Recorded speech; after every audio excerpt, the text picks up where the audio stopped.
At Brainroot, we aspire to introduce you to interesting people with interesting stories to tell. The core of Brainroot is to find inspiration and inspire others. If we can pull just one thing out of what these people have experienced, then we can help shape our own lives as well as yours. It doesn't matter what they do or what their background is, we can find inspiration in everyone. We want to help you create the life you want, to do the amazing things you know you can do. Whether it be business advice, lifestyle advice, or simply introducing you to new things that can inspire you and change your life. We are fortunate to be surrounded by a network of incredibly interesting people that can offer different tips, techniques, ideas, and inspirational moments to help you on your journey. So now that we know what Brainroot is, let's get started.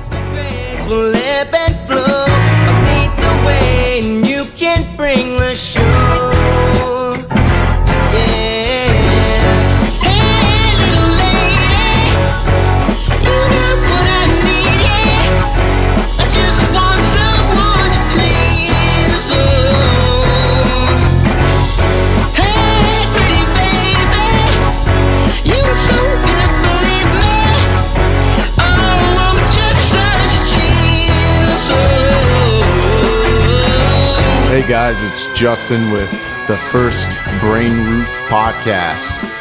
So we're separating the Technique is King podcast and the Brainroot podcast, but they'll all be under the Brainroot name and umbrella. I'm here with my co-host, who I plan on having with me for all these episodes, is David Ray. Hello. So I'll kind of talk a little bit about Brainroot and its inception. I'll try and make a long story short, but originally I came up with the name Brainroot when I was like 17 years old. We wanted to make a record label type deal, and that was the name I came up with. I made a cool little graphic where I envisioned like a tree with brains and a tree going out of a brain. And then kind of like most dreams and projects that people have, it just kind of fell by the wayside.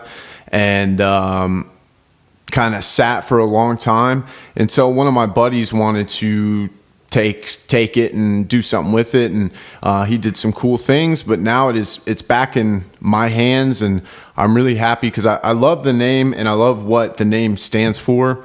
But basically, I mean, I look at Brainroot as kind of an evolving thing. I don't really have a title for what it is.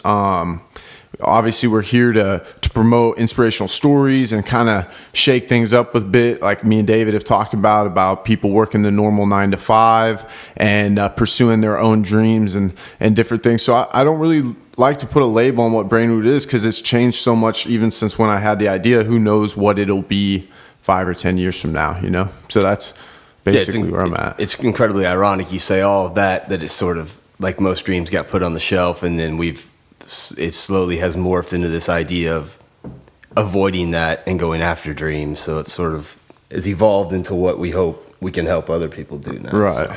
Yeah. And that's a common thing too. Like people have these ideas, but they just don't do anything with them. It's hard and you get fear and all those sorts of things, but I'm happy to do this podcast. And I think this Brainroot podcast, along with Technique is King, we can really provide a lot of people with great information in the jiu-jitsu community, and then with the Brainroot podcast outside of jiu-jitsu.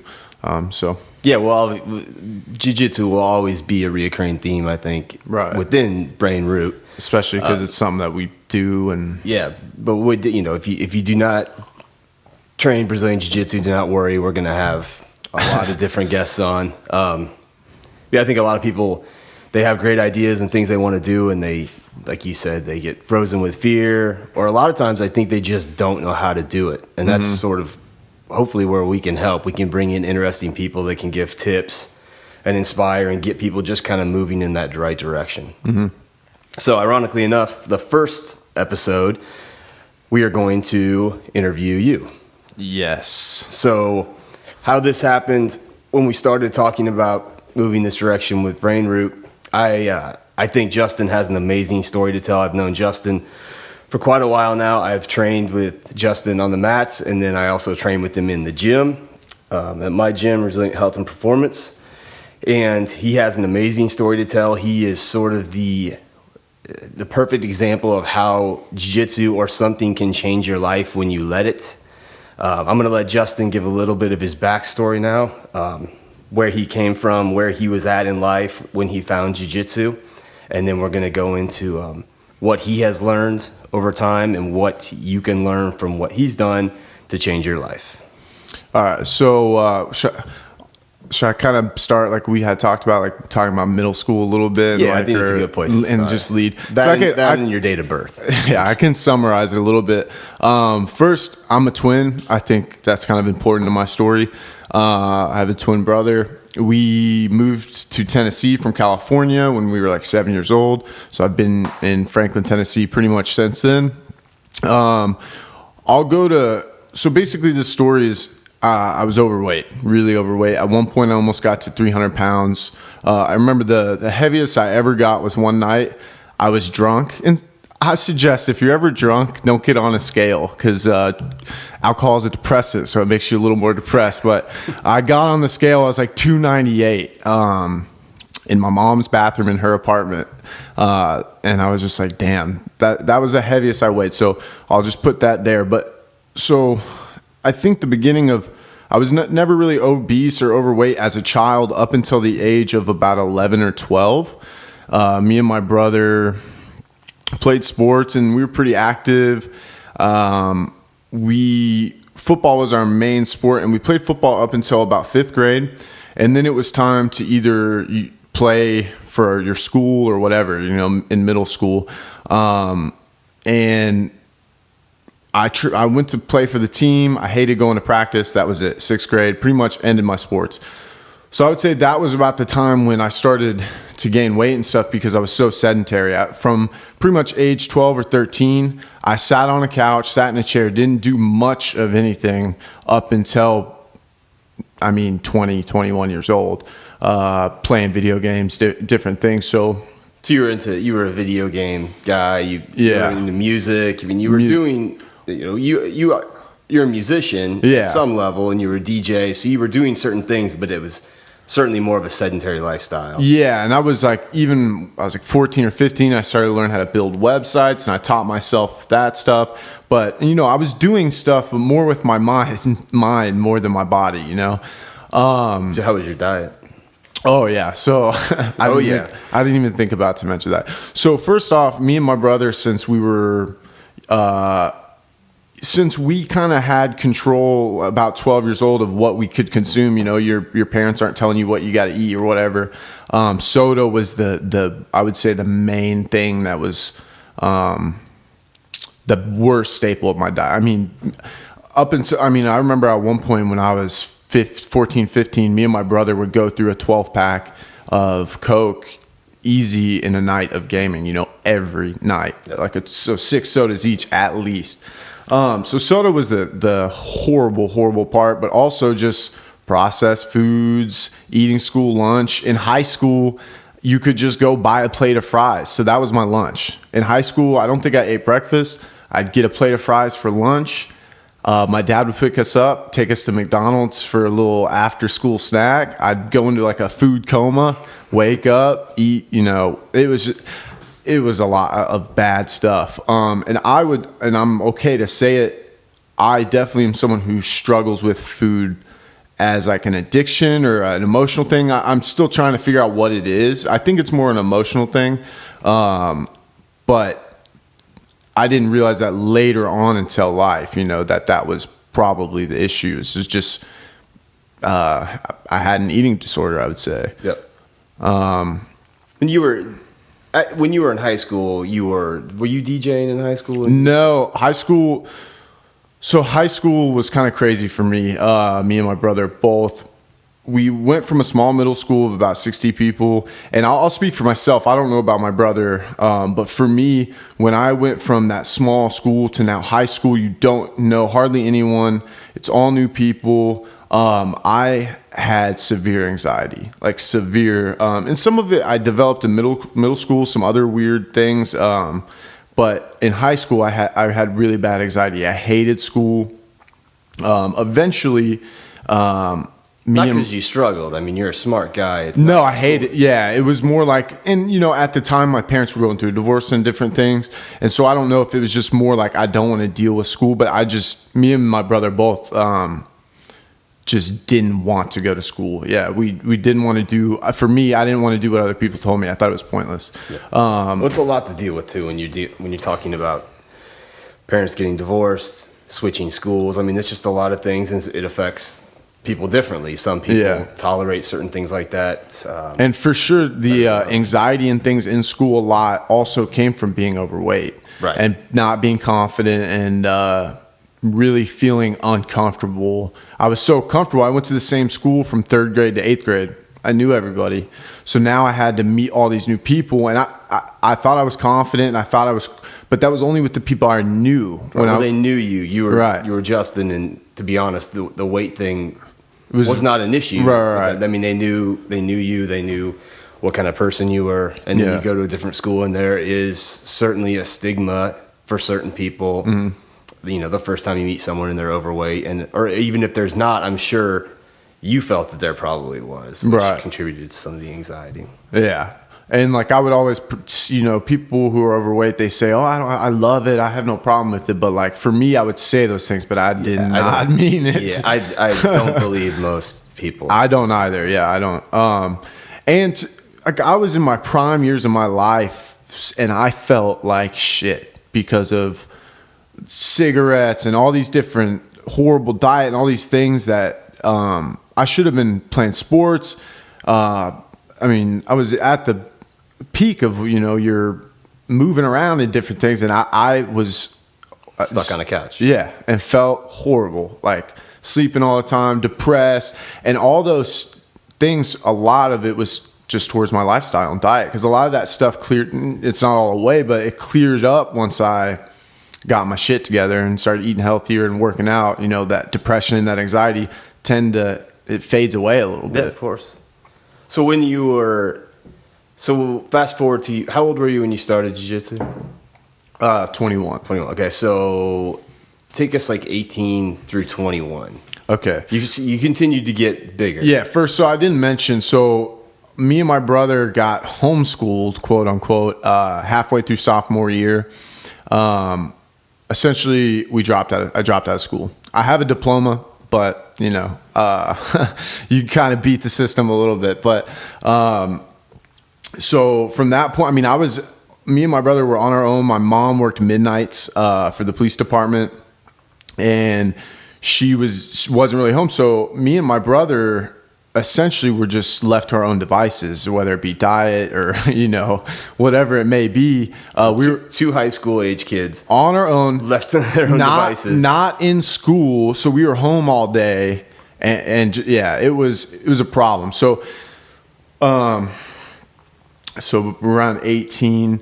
Okay, so 18 was when I weighed myself at the heaviest. So just the same kind of lifestyle continued for years of just. And probably, accumulating, getting worse and worse. And so when I was 18, we moved from Franklin. We got away from a lot of my friends and different things. It was a really good thing now that I look back on it. A lot of the bad groups of people I was hanging out with and stuff weren't around. I essentially turned into a hermit crab. So that's when I started really getting hardcore into making beats. Okay, was around like 18, 19. I started taking it seriously. I did it every day, hour. That's all I did. I didn't have a job. That's all I did. And then I think around the time I was 19 at some point, I started listening to the Joe Rogan podcast, which definitely started to change my mindset and my, I never... Like I said, when my parents got divorced, around 12 or 13, I was living with my mom. So my dad was around, but he, was dealing with his own things and all that. So essentially, I had no like positive male influence to tell me even shit that I'd never heard, like with women or whatever. I got from the Joe Rogan podcast. It's kind of wild that like. And I mean, I had no positive male influence telling me what you should do, shouldn't do. And so that podcast started changing my life, which is, why I got a tattoo representing the podcast. It doesn't say like Joe Rogan or anything. It's not a picture of Joe it's Rogan, a monkey meditating, but I owe a lot to that podcast, and it sounds crazy, but for sure that started changing my mind, and even diet and all that stuff. And I think I saw like Food Inc. or something like that on Netflix, because that's all I would do is make music and watch as many movies as I could in a day. And So we're still sedentary at this point. yeah. So, but I started to lose weight. You know, I wasn't from just like, I don't know what happened. Just getting older, I wasn't eating as bad. Oh, I cut out sodas. I forgot. I stopped drinking soda. That's a pretty big one. Yeah. So I stopped drinking soda. So I lost probably like 30 or 40 pounds over the course of 6 months to a year of not. I still ate like kind of garbage, but I stopped soda. So I saw Food Inc. and then I started really looking at the ingredients in food. So I started walking around the grocery store, anything with high fructose corn syrup or stuff like that, even like gluten stuff I avoided for a while. I started just making healthier choices, because this is a big problem too with people who lose weight. I think a lot of people, either maybe they've heard it before, but they've never really paid attention, is they're not educated on what these ingredients are in their food, what calories are, what carbs, protein, all that stuff. So when I started to just do my own research and educate, I slowly started to lose weight just over the course of time. So I moved out of my mom's house when I was like 19 years old. Moved out, I got kicked out. But I got my own place, and yeah, so I was like 19 or 20. I started to continue to eat healthier. About then, I was about 250 or so. So 250, 260. You decided to make this change sort of on your own. I mean, you were obviously influenced by the Joe Rogan podcast and getting on the scale, but it wasn't like you didn't go to the doctor and they didn't, give you sort of an ultimatum or a warning or anything like that. I mean, the catalyst was you just deciding, I've had enough of this and it's got to change. Yeah, I think it was an accumulative thing of a bunch of different outside influences, and then eventually I was like, okay, I got to stop messing around. And I do remember going to the doctor one time, and she told me my triglycerides were like 300 or something. I don't even know if that's the right number, but they were insanely high for an 18-year-old. I remember that, just to kind of mention, that's how I was super unhealthy, high blood pressure, everything. But one significant thing that happened is I had a buddy who passed away, and he got into a car accident. It's a horrible story. One of my best friends from childhood. But I started thinking about that and death and stuff. And I was just like, tragedies can happen, right? You can randomly, get in a car accident, pass away. But a lot of us are going to live a long time.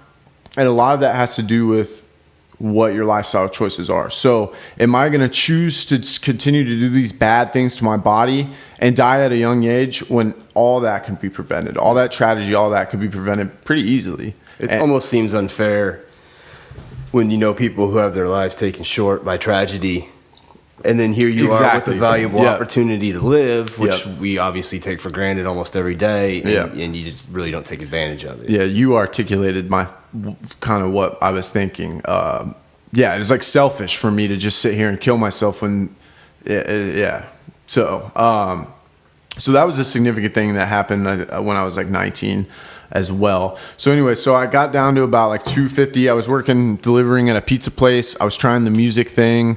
I was not touring, but I was going to shows and getting paid a little bit to play gigs and that sort of thing. And then I started looking around at the people around me in the music industry, I guess. And I was more in the hip hop and DJ club scene. And I started looking at everyone, and a lot of these people, they're great people, but they're 30 years old. They get trashed every night. They're paying the bills with music and stuff. But to me, it was like, is that worth it? I'm going to have to be in that environment all the time if I want to make money, if I want to be a touring DJ. Am I going to be able to sustain that lifestyle? And I'm not a partier really, so I didn't like being in that environment. I would drink and stuff, but it was more because I was like nervous to play on stage, and it was like I don't enjoy that type of scene necessarily all the time, And so I was like, okay, first of all, I don't think I can do this as a career. It just doesn't make sense. I can't sustain that lifestyle, because that's when I started to change my habits and all those things. And I started eating healthier. I started educating myself. I started doing like the slow carb diet from Tim Ferriss. Mm-hmm. I heard about it. And then that's when I really started to lose a lot of weight, even before I started jiu-jitsu. I think I lost like 40 pounds in 3 months. It was too much. So one thing I would tell I think we'll touch on it. Maybe we should bring that up as maybe mistakes I made along the way. But I lost weight too fast. People want to lose weight instantly overnight. I would suggest not to do that. You have all the time in the world to lose weight. Lose it slow and smart. And then, so the Joe Rogan podcast got me into jiu-jitsu about, a year of healthy living and stuff. I got into jiu-jitsu at that point. Cause you were 21? Yeah, because I wasn't exercising. I would go to the gym and stuff.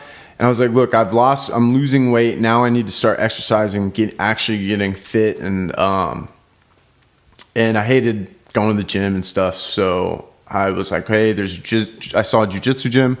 I went in. I was super freaking nervous. No self-confidence. And then I went in, tried a class, signed up. Did you do any research on, you obviously knew, I think anybody in this day and age, especially if you follow MMA at all, has an idea what jiu-jitsu is. And, did you do any research as far as gyms, or you literally just drove by and you saw the lights and you were like, yeah, I'm going to pull in and check it out? So I went to 2 gyms. I saw one first. I went in there. I don't know. The vibe was different. The guy kind of didn't really talk to me much, and he was cool. He was like, you can come in and try class, but it took like 10 minutes for anyone to come out and talk to me and stuff. So it kind of off-put me. But on the way back, like maybe a day later or something, I saw a place right by my house. And then I called them. And then so... It's intimidating. Yeah. Like that's the one thing I would say, and who am I to tell anyone how to run their business? But if you run a jiu-jitsu business or, really any type of martial art, particularly jiu-jitsu or Muay Thai or an MMA gym or something that's a little more intense and probably a little more intimidating when you first look at it, you need to be very welcoming, in my opinion, because... most of the time, people are already pretty nervous when they walk through the door the first time. Right, and I think once you get in and you understand what it is, and you get to know teammates and you understand, what's going on. It's you sort of laugh that you were ever intimidated in a lot of ways. But in the beginning, it's certainly, and it's only intensified by if you have self-confidence issues, body image issues, or like you're out of shape or you're overweight. That intensifies that nervousness, I would say, even more. Like a regular person's nervous. So imagine if you're 30 pounds overweight and you go into, even people are scared to even go lift weights. Yeah. So like to go in and have to fight people, or people think it's going to be Fight Club or something. It's really intimidating. People are intimidated all the time. People even come into our gym, right? And we're a training facility, and they're not sure they want to do like one of the classes because I don't know if I'm ready for that, or they're intimidated. Yeah. It's like, what are you intimidated for? Yes, we train hard and the expectations are high, but we don't take people out back and shoot them if they can't keep up. We try and make it so that it's at their level, and so that they can one day get to where they want to be. And the reality is a lot of people in there that you may be intimidated by started where you were at. Absolutely. And usually the badasses in the gym are not usually all that intimidating, because they're usually really cool people. Yeah, they're humble. They've had a hard... They know they're badass. Yeah, and they've worked hard. They know the struggle, They worked hard. So why jiu-jitsu? Why not running? Why not so many of these other things that people do when they first start getting into shape? I tried those things, but I just couldn't stay consistent and motivated with it. I'm not sure. Jiu-jitsu, it just seems so fun because it's like, you're exercising, but you're learning something, a skill, you know? And the crazy thing is like, I hated working out and stuff. And then after jiu-jitsu, now I love running or doing whatever, it's what I want to do. But jiu-jitsu, just because of the mental aspect of it, and I think I wanted to be a badass. I thought, I could learn how to fight, Well, I think one of the best things about jiu-jitsu, for me, having said this, I haven't trained a whole lot recently because starting the gym, but I still love it, is that it's hard. Right. The beauty is, it's supposed to be hard. That's why it's great. That's why jiu-jitsu black belts are so impressive, because it's incredibly hard and nothing is given to you in it. So was it a struggle when you first started jiu-jitsu? I know it's a struggle, and we can talk about this. It's a struggle for anyone who starts jiu-jitsu, just the actual jiu-jitsu. Yeah. But physically, was it a struggle for you? Yeah. So One, it was a struggle just because of the self-confidence issues and things, and like mentally it was a struggle. And How bad was your first class? well, I had a Physically. one-on-one intro, and it was they make it real easy. You know, it's like 30 minutes. You learn some self-defense, but then the real class, I think it kicked my ass, and like just the warm-up. You know, Yeah. like jumping jacks, squats, and things. Like compared to me now, like it's just insane how much of a struggle it was. The simple stuff. For me, my biggest problems too, like it was my cardio and stuff was a struggle, but because I was so sedentary for a long time, my joints, my neck, my back, I didn't know how to move. Yeah. I wasn't moving like a human. I constantly getting hurt. Which is how you and I started training together in right. the gym. Yeah. Just to sort of take care of those issues. Fix a lot. And yeah, it was just years of doing nothing and then trying to do something. I was so uncoordinated. I see that was the biggest struggle. I got the self-confidence thing when I started to do a move wrong and I started overthinking it. I would get anxiety and like it was bad. Like I will put myself out there as one of the worst jiu-jitsu beginners of all time. How bad did you get gassed?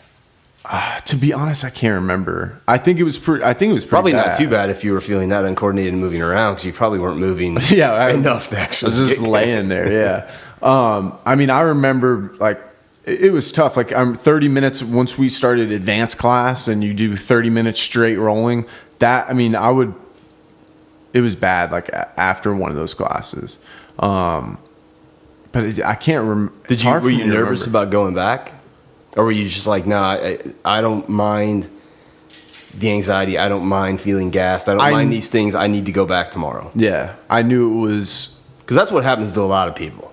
I don't know what it was. I've had thoughts of, you get depressed or whatever, like you want to quit. But really, to me, it was like, oh, I have to do this. Yeah. I have to. I don't know what it was. If I just knew that me showing up would be better than just not showing up. And I always like to have one thing in my life that I put all my effort into, whether it was music or, whatever. I kind of was done with the music stuff, and then jiu-jitsu kind of became my thing. I was like, okay, let's try this out. I'm a competitive person too, and it was just like, I want to get as good as possible as much as I can. You found your thing. You found your exactly. inspiration. Yeah. So step back. Before you even started jiu-jitsu, when you were overweight, were you embarrassed? Oh yeah. Like, did you feel? Shame? I wouldn't go take my shirt off at the pool. When you're overweight, you're like, I don't look good in any clothes. It's like, because you don't like how you look out of the clothes, really. Right. With girls, it was a struggle. I had no confidence at all, and it wasn't until I started doing jiu-jitsu that kind of changed for me a little bit. I'm still something I'm working on, but was it hard when you started jiu-jitsu to feel comfortable around other people? Yeah, and to train, and I wouldn't make conversations with people after class, and then slowly I just started sticking around. And now I'm a much more social. I wasn't social like at all. I would go in and leave, real awkward. Yeah, when I first met you, which I don't even really remember the first couple of times we met at jiu-jitsu, but you are a completely different person. You may not even be a different person. You just show it. Like we see who you are now. Right. So at what point did you think this is literally starting to change my life with jiu-jitsu? So before we say that, so you're a purple belt now. You've been training for how many years? 3.5. 3.5. You're a purple belt. You compete. So the heaviest you were at was 297? Yeah, 298. And you are now like 205. Right. But you've been as low as the lowest I ever got to was 189. Okay. And that was about 6 months into jiu-jitsu. Okay. So you've with training you've now put on a little bit of size, a little muscle, and consciously have tried to go up a little bit because of competition and weight classes. So you've lost 100 pounds, which is incredible. You hear these stories all the time. on magazines stuff. They lost 100. Losing 100 pounds is rare, and it's incredibly difficult. And it's even more rare that someone loses 100 pounds, because I know people close to me who've lost 100 pounds. It's even more rare that they've kept it off. And that's why I think it's so important that you found jiu-jitsu. You found something. It wasn't just like, well, I want to lose 100 pounds just to lose it, and then you sort of lost that inspiration of why you started. You lost 100 pounds, and jiu-jitsu has played a huge role in you keeping it off. Like, you have no desire to go back to that. I think, well, as you know, with the diet thing, I was real hardcore, and then at one point during my times of jiu-jitsu, I got depressed about whatever. Who knows, a girl or something, whatever. I don't know. I think it was a girl, but Probably. I really struggled. I was eating candy all the time. This was while I was training and doing jiu-jitsu. So, I mean, I would say without jiu-jitsu, I would have at least gained weight, and I wouldn't be active and that sort of thing. I don't think so. I think I would have definitely gained weight back. So that's a good question. I mean, could you have done this without jiu-jitsu? No, I don't think so. Because I had I really slipped for a long time on my diet. I gained like fat and stuff while I was training jiu-jitsu. If I wasn't doing that and I was doing the same thing with diet, I mean, who knows? I mean, and you know, and when I compete, I always get that spark to, now I got to live a little cleaner and stuff. So I'm always like, and you compete a lot. Yeah. So, I mean, you're constantly being forced to stay. Yeah. So like at blue belt, I competed like 26 times, 28 times in like two or so years.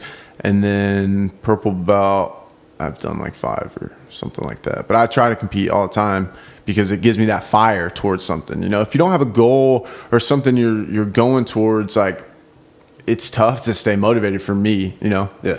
No, you definitely change your mindset when you have your names on the line coming up. So I'll touch back. I wanted to talk when you said a lot of people, it's rare for people to lose 300 pounds. So I'll kind of start with how I felt when I was like 300 pounds or like starting my journey of like being healthy and stuff. Were you, I mean, let me ask this first. Yeah. Was it just intimidating? Were you like, does it seem almost overwhelming? So that's the thing. Yeah. It felt impossible. Yeah. Like it just was not worth it. You know, we want these results so fast. Whether it's, you know, whatever we do, and a lot of it's a society we're brought up in and things, and a lot of it brings great results, but we want results so fast that if you don't see them in the mirror immediately, a day after you start a fucking diet, you're like, all right, I'm done. This is not going to work. Yeah. That happens all the time. Or people are 2-3 days in and they slip a little bit. Now it's the weekend. Oh, it's the weekend. I can live a little. Okay, I'm going to start Monday. I'm going to start my diet Monday. I'm horrible about that. I'm one of those people. I'm a Mondayer. I don't know what to call it, but every Thursday or Friday, I'm like, fuck it. I'm going to start Monday. But like, you have to start now and realize that wherever you're at. So for me, it was 8 years of being active and eating horribly. It could take me that same amount of time to go back to where I was. You have to come to terms with that and accept it and realize that the journey of that 8 years, one, you're going to feel awesome. You're going to be a different person. And you're going to accomplish so much, not just in your health and life. You're going to do so much in that amount of time in your life in 8 years that it's just, you should enjoy it, you know? And we have people come in the gym all the time. I mean, you see this, people who are sort of, and I think goals are great. And for a lot of people, they're necessary because it keeps them on point. But sometimes you get people who, it's like they're checking the scale every week. And it's like not coming off fast enough. And then you get people who just sort of embrace it. They're like, I want to lose weight and it's important to me. I'm not going to get too obsessed about it. And that's why I think jiu-jitsu has helped you a lot, is that your mind focuses on something else. You're more about, you're focusing on competing and advancing your jiu-jitsu career and these different things. So you don't get obsessed about the weight. And a lot of times those people who aren't obsessed about that, they're the ones that you turn around 4 months later and you're like, wow, they've done a really good job. They've lost a lot, they've lost a lot of fat. They've really changed. And you get these people who are constantly, why aren't I losing more? Why aren't I losing more? These are the people who are trying a different diet every month. They're trying a different training program every month instead of just accepting the fact that this is going to take time. I'm going to learn to, quote, embrace the struggle and just jump into it. Because the reality is most diets are the same for the most part. Yeah. They're similar. Most training programs, if you're untrained, will work. So just, jump into it and go 100 miles an hour into it, and if you do that for long enough, you will get results. It's almost physically impossible not to get results. Right. If you just throw yourself into it and give yourself enough time. Be consistent. Consistency is a key with that stuff. And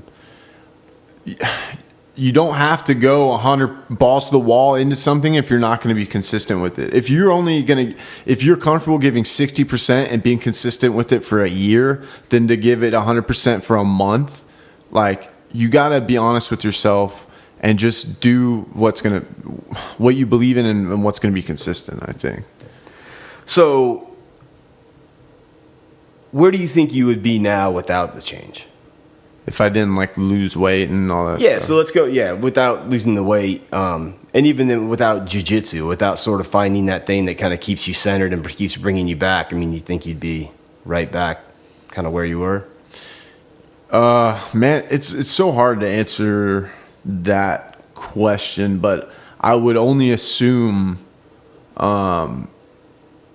things wouldn't be good for me, I don't think. Yeah. Whether it be partying or, because right when I turned 21, before I started jiu-jitsu, 4 or 5 months before I started, I was drinking a lot and doing that stuff. So, I mean, who knows? I have no idea, but I'm in a much better spot now. And my life's not even all that great, but I'm in a much better spot now than I would be. And it's been awesome. I've learned a lot about myself, about diet, about training, all that just from this 4 or 5 years. When you have these things going now, brain root, technique is king. Yeah.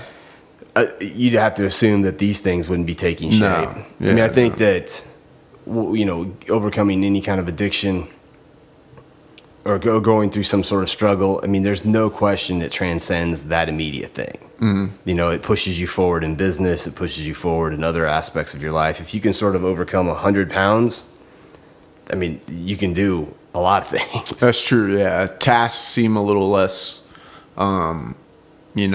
gruesome if you look at it like what you've accomplished. So, in your opinion, we've touched on this a little bit, but let's go into a little more in depth. Why do people struggle to lose weight or make changes? Because you have to assume most people want to lose weight. I mean, I don't think most people, I can't imagine, enjoy being overweight. I don't think it's that most people, I'm trying to think of how to phrase this. I think most people know they should lose weight. I don't think they want to lose weight. If you really want something, that's the moment you make that decision and you start doing it. When I quit smoking cigarettes, I would always try and cut down and do all these things. It wasn't until I really decided I quit and I gave my pack of cigarettes to someone and I really felt it that it happened, But I think most people know they should lose weight, but the only motivation for losing weight should be yourself. Obviously, right. They say that for everyone, but it's really true because at the end of the day, you're the only one there. You can't base it off of a relationship, a girl, or whatever, because those things are temporary. As are you, but it should be all within yourself of what you want to achieve. I think a reason a lot of people struggle is we talked about. It just seems like it's just overwhelming. It's just it's just this snowball that has gone down a giant hill, and it's now you have to push this snowball back up the hill. It seems much harder than it was to get to that point. How important is support from friends and family when you're doing something like that? Yeah, I mean, I think it's really important.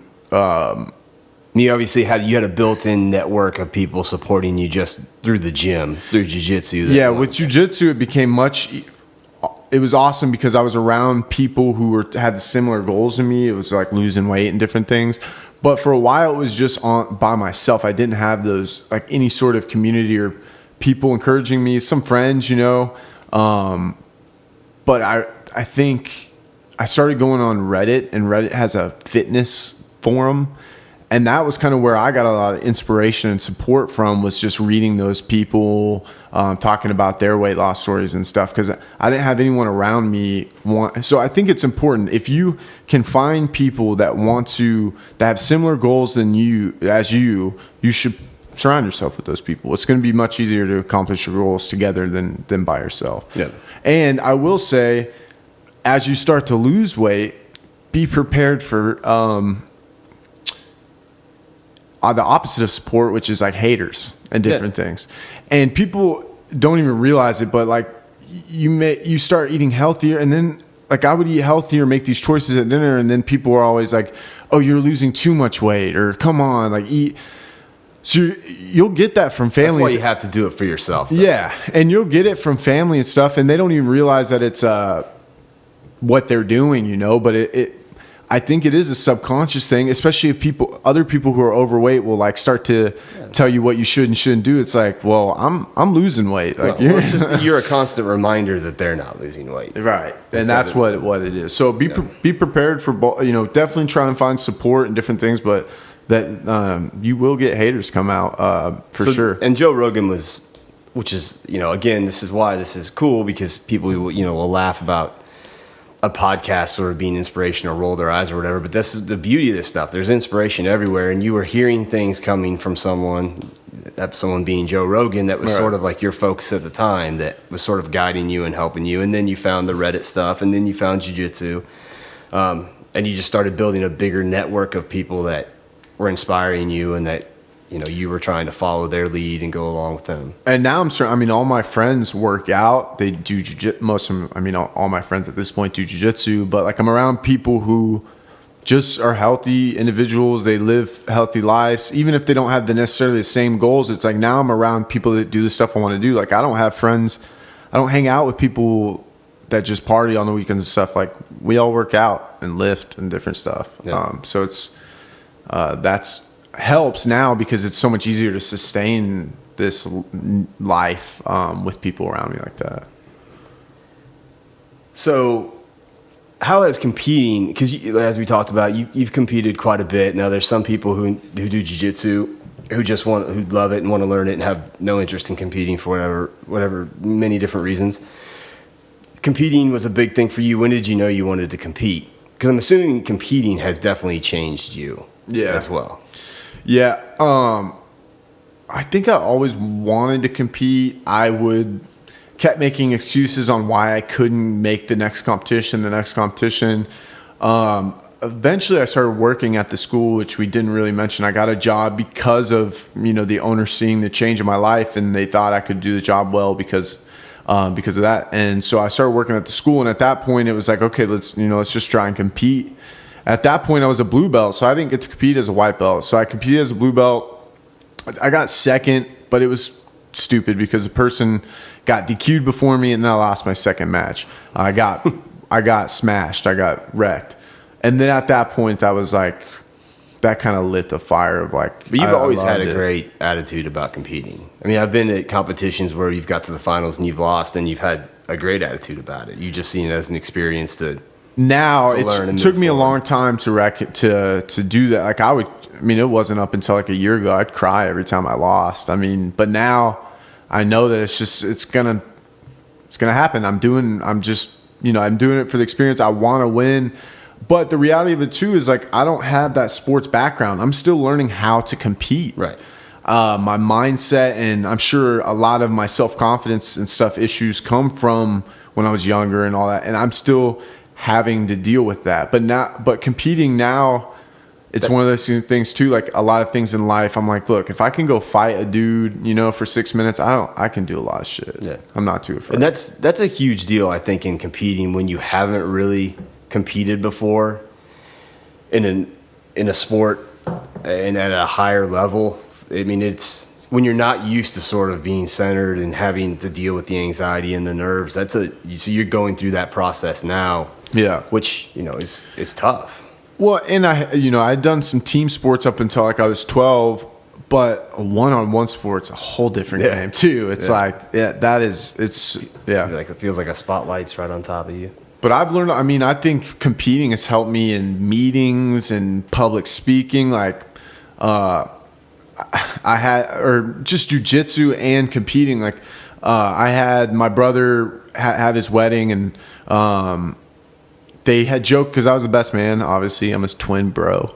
But they were like, you got to give a speech, and I was like, yeah, whatever, haha. We're not going to give a speech. It was like a non-traditional wedding, and then his wife's brother and stuff starts giving a speech, and then they're like, all right, Justin, it's your turn. I was like, oh shit. Like, I didn't have anything written. I didn't know I was going to, and I just went up there, and not to toot my own horn, but I killed it, man. I did an awesome speech. I would have never been able to do that without jiu-jitsu or competing, because I just talked and I wasn't nervous and stuff, and public speaking is a huge fear for most people. But like I said, like, if I can go fight a dude, I can talk in front of a bunch of people. It's not a big deal. Yeah. So what steps do you think, so if we have people listening, hopefully we have people listening that want to make a change, like what are the steps they need to take, do you think? To make any sort of big change, or more specifically towards like weight loss? Well, let's start with weight loss. So I think first you got to educate yourself on what you're doing it and why you're doing it. Like, if you're going to lose weight, like, why are you losing weight, and how do you lose weight? Like, I think most people know how to eat healthy and different things, but I think if you really sit there and read like the health benefit, all this stuff, you just educate yourself. It really, why you're doing it. Because most people, you tell them to do something and they don't do what you tell them, it's because they don't know why they're doing it. Right. When obesity, weight, being overweight is sort of like a slow death. Yes. Right? I've talked to people about this before. If you have a cocaine problem, say, like, there are immediate things that can wreck your life. Right. Being arrested, death. I mean, there are things that can happen, boom, immediately. Obesity is not like that. It's a little bit of a slower death. And so I think people say, well, you need to lose weight. It's like, I'll start tomorrow. Yeah. Or I'll start next week. Or I think a lot of people think eventually they think like, oh, one day I'm sure I'll lose weight, I'll get my shit together. Right. But they think it'll happen in the future and not now, right. When I always try and tell people too, if you look at it longer term, a year doesn't seem like that long. If I tell you, think back to a year ago today, it doesn't seem like that long ago. So it's like, if you just started this a year ago, which would have seemed intimidating at the time, if I said, I want you to do a year of this, you're like, man, it's a long time. Then you look back on it, you're like, man, I wish I'd have started a year ago. I'd be where I want to be now. And it doesn't seem like nearly as long. So I think you're right. I think the key is don't look at it as it's going to happen in the future. It's like, let's figure this out now. Let's get the ball rolling, even if it's simple things. I mean, if you're that sedentary, a walk for 5 minutes is a step in the right direction. Yeah, so another thing, educate yourself and start slow, like start small. I'm one of those people that start something and I go all in, but that's just a recipe for disaster, because you're going to get burnt out or lose that initial encouragement that you had. So like, start small, and then slowly, like 1 week, say, okay, I'm just going to cut out soda, or I'm going to drink soda 3 days a week. Okay, do that for a couple weeks. Then you have all the time in the world. Start small, make it simple, because that's the key to success. If it's simple and it doesn't require a huge commitment, it's like you can slowly go into that rather than small, simple changes. Yeah, because most people are not going to do the huge steps. It's small, simple changes, I think, and those things build up over time. If you'll just have the discipline and give yourself enough time, it'll change. There's a fly bugging us right now, so David's trying to talk and swat. So who's inspired you And why? I mean, you said Joe Rogan. Who else has it? Where do you pull inspiration from? Who has inspired you? You're inspiring people in the gym right now, and I know it probably embarrasses you, but I'm going to continue to do it. I mean, I make it well known to people who come in to the gym who train with us. I'm like, yeah, you know that dude over there lost 100 pounds. And because I think it's a big deal. And I think, when people are like, wow, this is really hard. And I'm like, really? That guy lost 100 pounds. Imagine how hard it was for him when he started. So I don't want to hear it. And it's important, to me, you being my friend, but it's important that we have, people like you to inspire others that have been there and have been able to do it. So who inspires you? So yeah, like said Joe Rogan. Professor Edgy, my black belt instructor, he changed me a lot. I think he's really responsible for a lot of my confidence and things because he would always try and talk to me and get me to open up. So he's one person. I'm trying to think. I would say for you, inspired me for sure. Like when I started working out with you and seeing the things you do with your business and health and stuff, you're definitely an inspiration for me. And I don't know. I get inspiration from Keenan. You're a big Keenan guy. People like that, but I get inspiration from like seeing other people who are, showing up 2 or 3 times a week at jiu-jitsu and they stuck with it for 6 months. And I look at that person, and I'll think like, I would have thought they quit a long time ago. Yeah. Like that, people actively trying to make changes, and maybe at the beginning stages of changes, that inspires me more than some badass who's never had to struggle, with anything. So I try and gain inspiration from anyone I can if there's something valuable there. Read any good books or seen any documentaries or anything that stands out that changed? That's just sort of helped you along the way. I'm trying to think of books. So Food Inc. I watched, that's a movie, but that taught me a lot about just like the food industry and different things. Books. What was it? Did you ever read my copy of The Warrior Ethos by Stephen Pressfield? I'm like halfway through it. Which is amazing because it's like it's like a 20. I read it in like 45 minutes. A book that one book regarded to jiu-jitsu, but I think it definitely applies to weight loss or anything you do in life. It's a book called Mastery by, I think it's Robert Greene, the guy that wrote like The Art of Seduction all those books. Mastery, incredible book. So you read Mastery, but you haven't finished The Warrior Ethos yet. Yeah. It probably took me like 3 years to read it. Fantastic. But that book, one of the very few books I've finished reading is that put it into perspective when it made me realize that you may have this singular goal, whether it be like weight loss or world champion in jiu-jitsu, right? All the things that you do that aren't even involved with jiu-jitsu, as long as it's like positive and you're learning from these things, those all accumulate towards that goal. They're not separate from that goal. Right. It's all together. So that makes you really like just be open and just embrace the journey, because it's like all these things you do are a part of your mastery, as a human, really, So it's like, yeah, that book was awesome. Embrace the journey. It's so cliche, but it's so damn true. 100% true. Yeah. Like it's 100% true. And I think that too many times people, they sort of identify themselves as one way and they do not understand that that's not who you're destined to be. Right. Like it can be changed. Right. And I think what happens is we get to be adults and we get trapped in this whole, not to go too much off into, this whole society thing, but we do get trapped. I mean, there's no question you get trapped in sort of this hamster's wheel and you just think, well, this is who I am. Right. But that's an older thing. I mean, my son, when he was, 5 years old, does something. Well, that's not who he's going to be when he's 25. And there's no reason when you're 25 years old, you're a certain way. That doesn't mean that that's who you're going to be when you're 35. Like, you can change and you should. That's part of life, and that's part of the evolution of living is Yeah, I mean, if you just look back 5-10 years and think about some of the stupid things you did or good things you did or whatever, you're a very different person, from that time. I hope, we all are. I thought I would be a touring DJ, and I was just like jiu-jitsu. I was 100% all in on that. And I never thought, I would always give people shit when they kind of fell off and stopped making music and stuff, like, oh, I would never do that.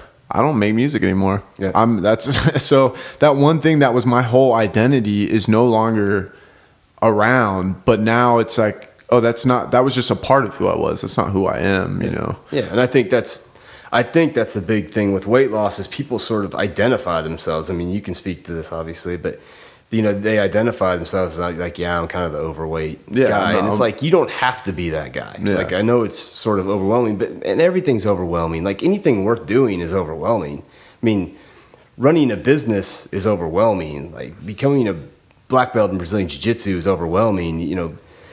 Working to be able to pitch at the highest level in the major leagues is overwhelming, but that's why they're worthwhile. Yeah. That's why it's worth putting the time in. And even if you shoot for those things and you don't hit them, you're still going to be light years ahead of where you would be if you didn't try. Yeah. If you have two options, lose weight or eat a piece of pizza, like, which option is going to scare the overweight person? Right. Lose weight. Right. That's the one you should do. Like, right. Jiu-jitsu taught me that. Like, you got to put yourself in these uncomfortable situations so that you can eventually become comfortable with everything. Like, you can't continue to be comfortable if you're not happy with the things that are going on in your life. You're going to have to make some changes and be uncomfortable to do something. Yeah. Almost anything that's worth doing in life makes you uncomfortable. Right. I mean, it really does. At least at the beginning. Yeah, absolutely. Absolutely. So where do you go from here? What's the future have in store? So you're a purple belt in Brazilian Jiu-Jitsu. You're young. You're training hard in Jiu-Jitsu and in the gym. You've got a couple businesses going, and so where do you want to be? Where do you want to take all this?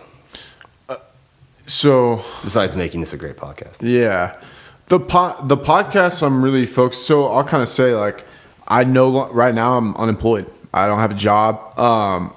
I'm kind of focusing on teaching private lessons for money and doing that sort of stuff, and focusing on these podcasts.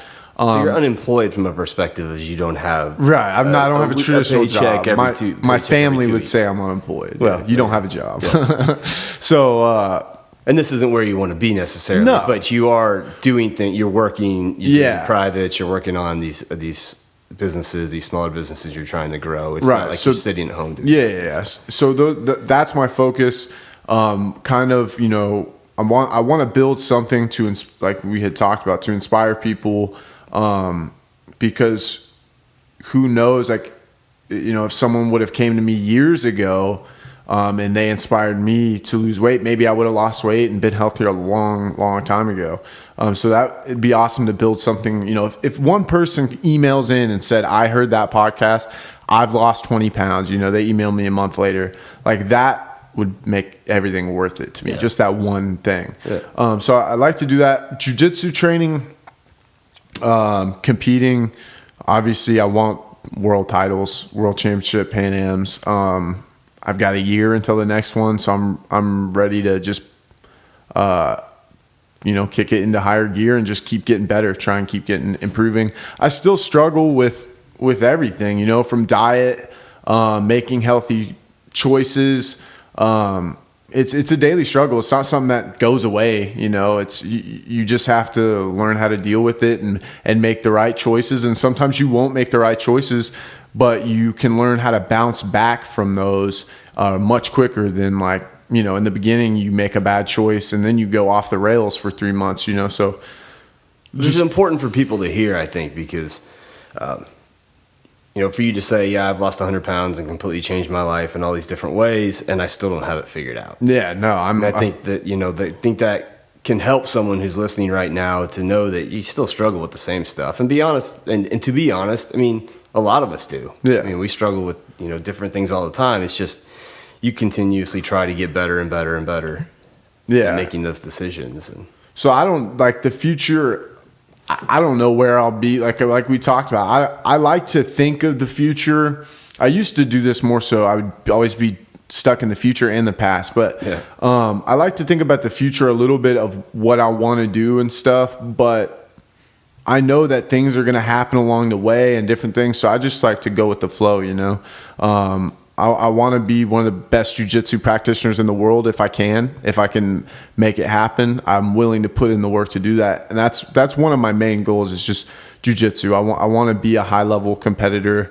I look up to all those guys. I think they're some of the hardest working people on the planet, and I would like to be at that level one day, you know. And one thing we talked about earlier that I forgot to mention that I heard on another podcast, and it kind of just talking about the journey and stuff, is some study. I don't know if it's, who knows, I heard it on podcasts, it could be bullshit, but this guy said essentially if you put in 1 hour a day for 5 years, you can become like the top 1% in your field, in anything you do. You know, it's a generalization, but just 1 hour a day for 5 years. So whether it be a language, whatever. So and then it says like in 7 years, if you continue, you'll be in the top elite. It's the 10,000 hour rule. Yeah. So it's like I didn't think of that, half of the 5, but so just 5 years is nothing.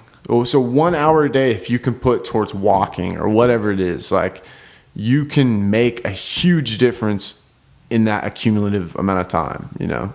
So that was one thing I wanted to share that I wrote down that I forgot. Yeah, I think it's 100% true that, you know, just there, at some point there is nothing else to do but just sort of put your time in. Yeah. And if you put your time in, I mean, I think when I've just go off topic a little bit, but I think it's relatable. When I was doing jiu-jitsu and I hit sort of that 8-9 month struggle that I think a lot of people hit, where it's no longer okay to just get trashed on the mats every day. Yeah. You know, when you're just fine when you're first starting, but you start to think, well, I should actually, and the guys who started with you, some guys are accelerating faster than you are. And so you sort of start to feel like I don't know if this is worth it.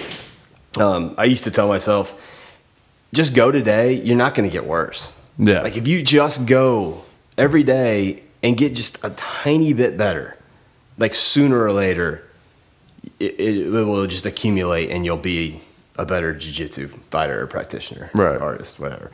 And I think that's what people have to sort of embrace is like, just keep going, just keep doing it. Even if you get you're never going to get worse. Like no one ever is worse off because they went and trained and went to the gym, or they went and studied, or they went and, you know, educated, whatever it is that their thing is they're doing.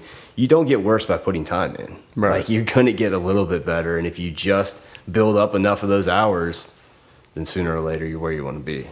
Yeah. Like even the Alcoholics Anonymous, like saying of the one day at a time, like the past is over and today you're creating the future. So it's like, don't worry about anything except for today. Yeah. That's the main goal, is just getting through today, doing the things you got to do today to be where you want to be. Yeah. You know. So what else we got? Anything else you want to talk about? I don't know. I was interested to see how this podcast would go. I feel like, I'm sure if we get enough listeners and questions, to do another one where people ask questions about losing weight and different resources to do that.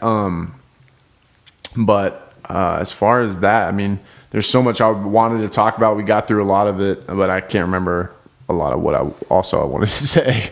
Yeah, well, your story is, and I say this a lot, I mean, your story is fantastic. I mean, it's rare you find someone who loses this amount of weight and keeps it off and finds something that they completely throw themselves into, which they never would have dreamed of doing before. Right.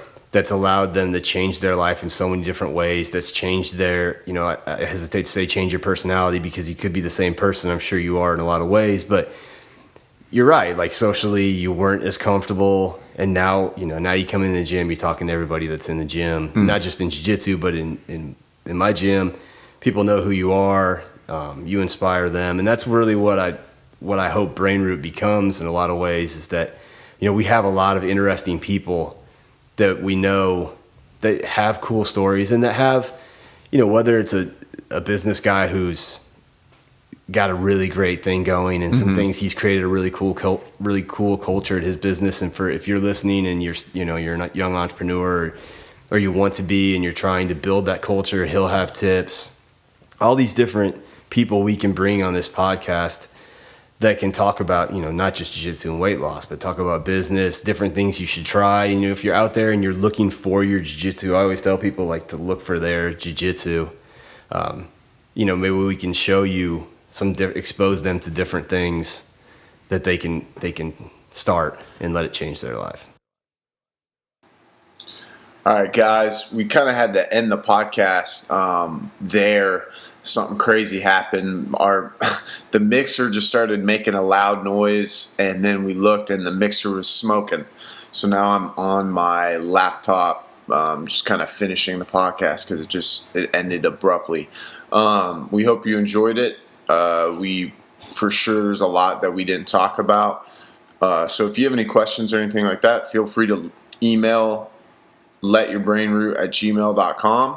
And if you submit a question to us or any suggestions for future episodes or guests, we will send you a sticker. So, a few stickers. So include your mailing address into that email, and we'll get you a sticker.